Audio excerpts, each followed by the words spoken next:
so the Honkai Star Rail 3.7 livestream has officially ended. And this thing at some points genuinely felt like a good patch, but sometimes also felt like an absolute greedy clown show. So let's take a deep dive and talk about what is coming in 3.7, the good and the bad. Starting off with the good. I think everyone already knows this, but the 3.7 story obviously looks incredible. And I think it will be the new peak of Honkai Star Rail storytelling and bring us a finale like no other before.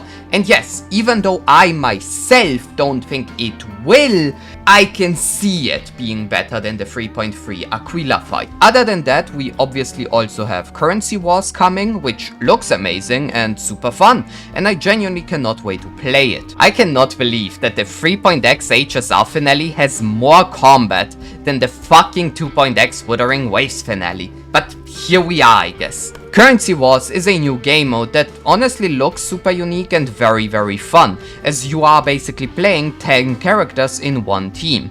Now at this point, keep in mind that this mode is the only combat event that we are getting this patch. Now you can obviously hate on the patch for that, but I'm going to be honest, I'm pretty fair and I'm also very easy to satisfy. Give me a unique, fun, permanent mode like this, which will last me for a week or two, as well as a new Anomaly Arbitration reset, and honestly, I'm happy. As I already openly said, I like Anomaly Arbitration a lot, and combined with Currency Wars, I'm really, in totality, not disappointed by the amount of gameplay we are getting this patch, but that's just me, of course.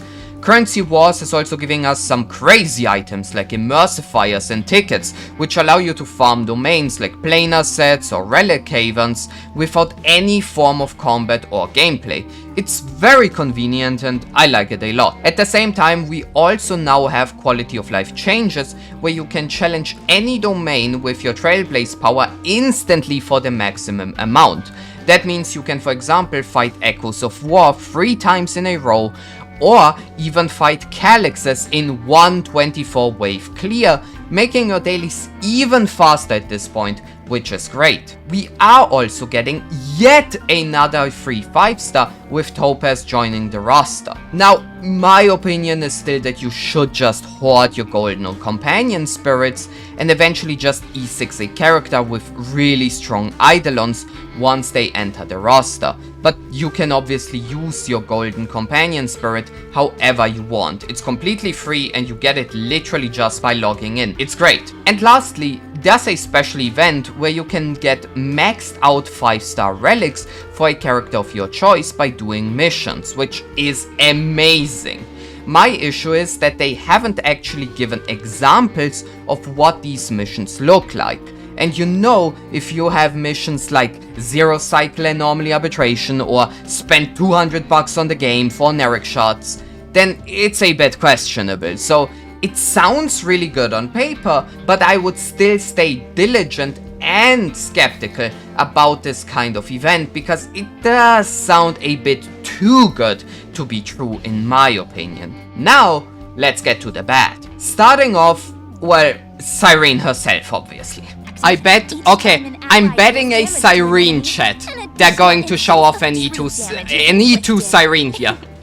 I swear, there's no way, 100% they will show it off. 100%. She's E2! I really like the look of that zone. Each time an ally target takes action. She's E2! Of course she is! Are you filthy? Oh, these insects, bro. Oh, of course. Oh, fucking course, they decided to show off an E2 Cyrene. Holy. They should show off the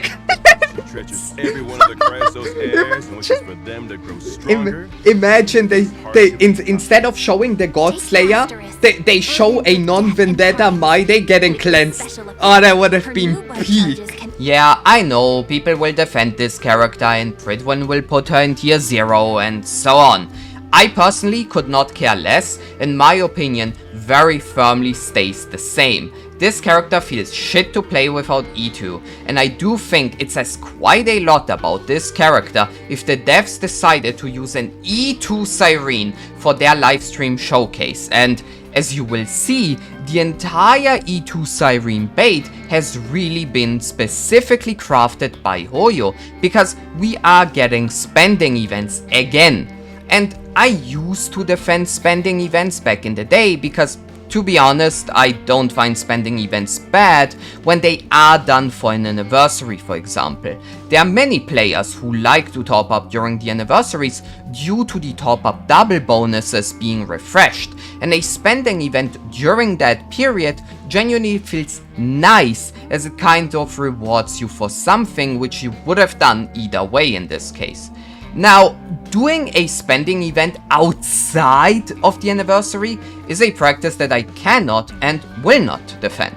The spending event takes 20,000 Honeric shards to fill out, which is absolutely insane if you don't have the double top-up bonuses, as 100 euros is going to give you only 8,080 Honeric shards. This is around 260 euros, which is absurd. Let's be real. And what I especially dislike, we are getting a Cyrene skin, but it's kinda just a skin for her bow, which apparently also changes her animations, and that simple bow skin costs basically 260 euros because it's the entry reward for the spending event, which is scummy, and all the puzzle pieces now come in place because the character Cyrene is super popular. She's getting basically an Elysia design, is getting her own trailer, in-game animation film, and a fucking song, while being a character who severely improves at E2, while also coincidentally having a spending event which will grant you a skin for Cyrene at the end. You know what I mean? In order for me to defend this kind of practice, I would have to literally close my eyes and ears, because no, this is not a coincidence and proves to me that I was right. The idea behind the character Cyrene was never to give us a great Final Amphorius character or RMC replacement, or you know, a good and fun Cyrene in general, because if that was the case, we would now be getting a small Cyrene that uses the ceremonial blade and fights by summoning clones of herself like the Flame Reaver does. The goal here was to create a money-making machine and combine her with the Hoyo marketing team in order to create a revenue chart-breaking patch, which HSR will, and I'm already calling it, that HSR will be number 1 on the monthly gacha revenue chart, especially when you consider that we are also getting 6 character reruns with units like Castoris, Hyacinth, Phynon, Tribby, and Hyacinth Lightcone. And yeah, sure, this has nothing to do with the patch content, you're right, but it's still something that would be disingenuous to ignore and not mention, especially when the pattern is so clear. And yeah, this is the only negative thing I can mention about this patch, in my personal opinion, but with all the discourse around Cyrene's kit, I think this is just a punch to the gut. I can easily defend a spending event during the anniversary. I have a hard time defending it during a normal patch like this, when I already know how Cyrene as a character works, and I have a hard time believing that we will ever get a greedier patch than this, because it literally marks all the boxes. Popular money-making character, severe improvements at E2, spending event with a skin for the money-making character at the end, as well as reruns of some of the most popular and strongest characters in the game at the moment. If you don't have an issue with that, then the patch is amazing, and I'm glad that you can enjoy it, but there will be people that will dislike the patch because of these greedy practices, and I fully get it, but yeah, that's just my opinion. Let me know what you thought of the 3.7 HSR livestream, and consider liking and subscribing if you haven't already, and I will hopefully see you in the next one.